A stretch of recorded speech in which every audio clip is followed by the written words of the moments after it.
आज हमारे एक डाई हार्ड वर्कर शेर अफजल मरवत को अरेस्ट किया गया। हम शदीद मजम्मत करते उसकी, उसको अरेस्ट किया गया। कोई भी आप कहते हैं कि हम लेवल प्लेइंग फील्ड देंगे, क्या आपने हमें लेवल प्लेइंग फील्ड दे दी? क्या आपने दूसरों को रैली और कन्वेंशन की इजाज़त दी हुई है? हमारे पास रैली और कन्वेंशन की इजाज़त है या नहीं है? क्या उनके पास गने थी? इसलिए ये जितना भी प्रोसेस हो रहा है, इसके साथ फ्री एंड फेयर इलेक्शन बहुत ज़्यादा इफेक्ट हो जाएगा। हमारी सारे हम कंटिन्यू करेंगे, कन्वेंशन करेंगे, इंशाल्लाह हम जाएंगे और आगे बढ़ेंगे।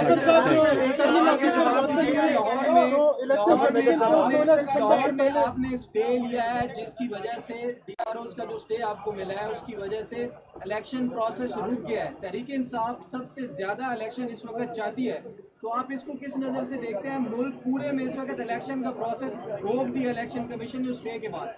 जी देखें, नंबर वन तो वो PTI ने फाइल नहीं किया, वो केस जो है जी पाकिस्तान तहरीक इंसाफ वो कौन सा केस की बात कर रहे हैं हम?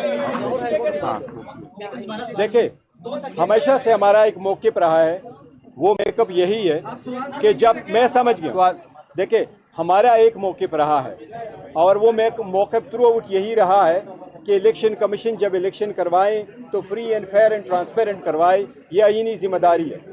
अगर उसके लिए RO और डिस्ट्रिक्ट रिटर्निंग अफसर को आप जुडिशल ऑफिसर के बजाय, सेशन जजेस और सिविल जजेस के बजाय अगर आप DC और असिस्टेंट कमिश्नरों को लगाएं, वो एग्जीक्यूटिव के ऑफिसर्स होते हैं, वो कभी आपको फ्री फेयर ट्रांसपेरेंट इलेक्शन नहीं कराते। इलेक्शन कमीशन ने उनकी अपॉइंटमेंट बड़ी दूर कर ली थी, ये इलेक्शन के पार्ट पे हैं। कभी इनको रिटर्निंग अफसरान जो है वो जुडिशरी से लगाने चाहिए थे, ना कि वो DC को लगाए। तो इसलिए ये मैं समझता हूँ ये एट्रीब्यूटेबल है टू द इलेक्शन कमीशन। लेकिन मैं ऐड कर दूं एक चीज़ इसमें कि हमारी नज़र में इसकी वजह से इलेक्शन डिले नहीं, ये इरादा बिल्कुल नहीं था कि इलेक्शन डिले हों, और हम चाहेंगे कि ये इलेक्शन डिले इसकी वजह से ना हो। ये एक हमारी दरख्वास्त है जो पिटिशन के फॉर्म में गई है, लेकिन उसकी वजह से ये जो इलेक्शन है शेड्यूल ये जारी कर देना चाहिए इलेक्शन कमीशन को, और इलेक्शन उसके मुताबिक कराने चाहिए, ये डिले का रीज़न ना बने। और साहब, जो लाहौर हाई कोर्ट वाला जो फैसला है वो दरखास्त PTI को उसको ऑन करती है या नहीं, ये थोड़ा सा समझा।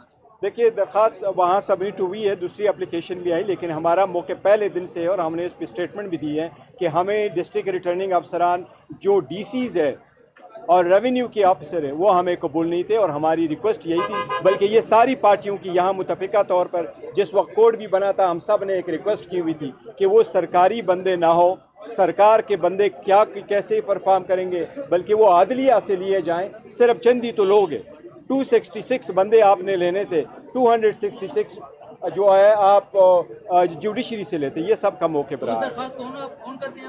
ऑफकोर्स हम सारे, अगर दरख्वास्त हमारी गई है तो हम ऑन करते हैं। इलेक्शन नहीं होने चाहिए डिले, इलेक्शन की वजह से नहीं। देखिए, हमारी अदलिया से इंशाल्लाह पहले खिलाफ देखे ना कोशिशें तो की जा रही है, लेकिन हमारा अदलिया पे फिर भी एतमाद है, इंशाल्लाह ताला अदलिया हमें सपोर्ट करेगी। ये नहीं हो सकता कि ऐसी बहाना करे, पहले आपने डिले इतना कर लिया और फिर आप कहे कि आपने इलेक्शन नहीं होल्ड करवाया। इतने free and fair transparent election किसी ने नहीं करवाए, आप सारे लोग गवाह। कौन सा काम था जो आपकी नज़रों के सामने नहीं था? क्या शेड्यूल आपके सामने अनाउंस नहीं हुआ था? अली जफर साहब ने अनाउंस नहीं किया था डेट का? क्या शेड्यूल शेयर नहीं हुआ था?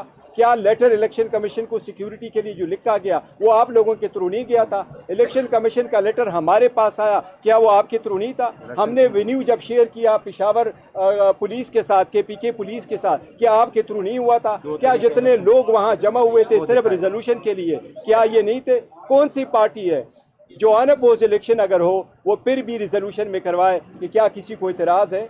हमारे रूल्स में इतना तक लिखा हुआ है कि अगर अनअपोज पैनल भी आ जाए तो वोटिंग वेन्यू पे लोगों से रिजोल्यूशन पास कराया जाए कि क्या आपको इस पर कोई इतराज़ है। मैंने पहले भी जिक्र किया था, खान साहब जब उंगली उठाते हैं अपने वर्करों के, ये मेरा पैनल है, कोई अपोजिशन में नहीं आएगा, जो इस बात की दलील है कि हमारी पार्टी मजबूत है और हमारे खिलाफ प्लांटेड लोग लाए गए। आपके साथ बराबरी का सलूक किया जा रहा है, लेवल प्लेइंग फील्ड है आपके लिए? हमारे लिए कोई लेवल प्लेइंग फील्ड नहीं, और हमने कभी उसको जो केयर टेकर सेटअप है, हम समझते हैं कि केयर टेकर सेटअप गुज़श्ता हुकूमत की एक एक्सटेंशन है।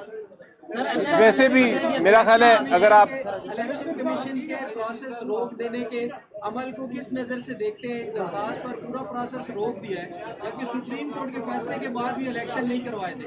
देखिए, आज भी इलेक्शन कमीशन के पास टाइम है, आज ही नए नोटिफिकेशन कर दे और जुडिशरी से लगा दे ताकि मैटर खत्म हो जाए, वो रिटन प्रोसेस हो जाए। मुमलिकत से आपकी मुलाकात हुई है, आप एक पार्टी के सरबराह भी हैं, बाकी सरबराह नहीं मिलते, ऐसा क्या डिस्कस हुआ? कुछ सियासी जमातें इस पर इतराज दिखा? नहीं, देखो, जो सियासी जमातें इतराज़ करती हैं उनकी मर्जी है, वो हर चीज़ पे इतराज़ करती है बिकॉज, लेकिन मैंने जो मुलाकात की है, मेरी चुप नहीं हुई, मुलाकात नहीं की है। उसका एक प्रेस रिलीज़ भी आया था प्रेसिडेंसी से और ओपन मीटिंग की 2 घंटे रही थी। हमने सारे मौजूदा सूरत हाल पे करती और कर्टिसी कॉल थी, तो इसलिए ये होता ही रहता है। और हमारी पार्टी में